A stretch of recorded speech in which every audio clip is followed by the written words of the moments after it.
Namaste. Today on Touch of Light, we're going to talk on the topic of how to feel that God is the doer. A friend of mine told me a very amusing story recently. She said she was sitting reading the Bhagavad Gita, and another friend of hers walked by and said, "Oh, that's a very good book, but it's a mystery. But I'll tell you how it ends. God is the doer." And she was very amused by this. But we hear in so many of the spiritual teachings that we should try to see God as the doer. But how do we do this? What does this mean? This is a question that often comes up.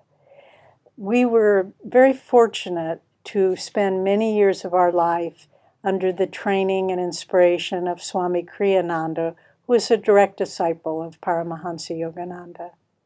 And Swami was a man of tremendous accomplishments. He wrote over 150 great spiritual books, composed over 400 pieces of music, and founded spiritual communities all over the world. But the beauty of his life was not what he did, but it was how he did it. And that was always in a flow, always you could feel when he was writing, when he was composing, he was tuning into a divine flow of energy, and he helped us to understand how to do this as well.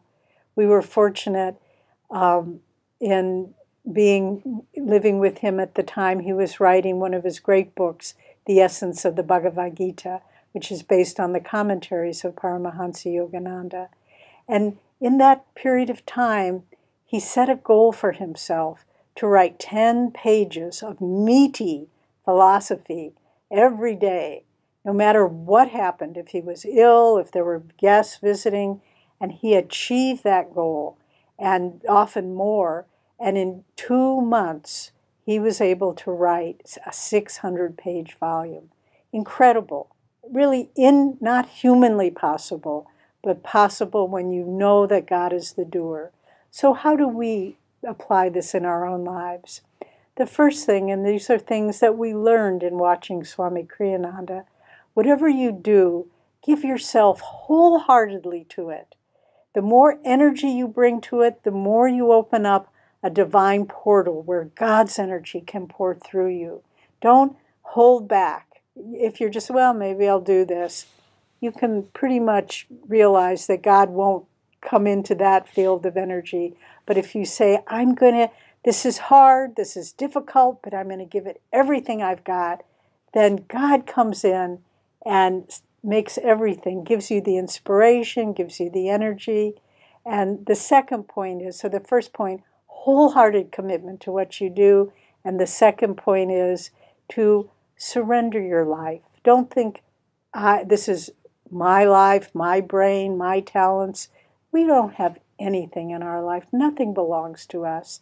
Any gift or ability we have is a God-given ability. And the more we realize that, the freer and freer we can become. And the more, even in little things, we can understand that God was the doer. Master said, the goal of life is to realize that God is the sole activating power behind everything. So this is certainly well worth striving for.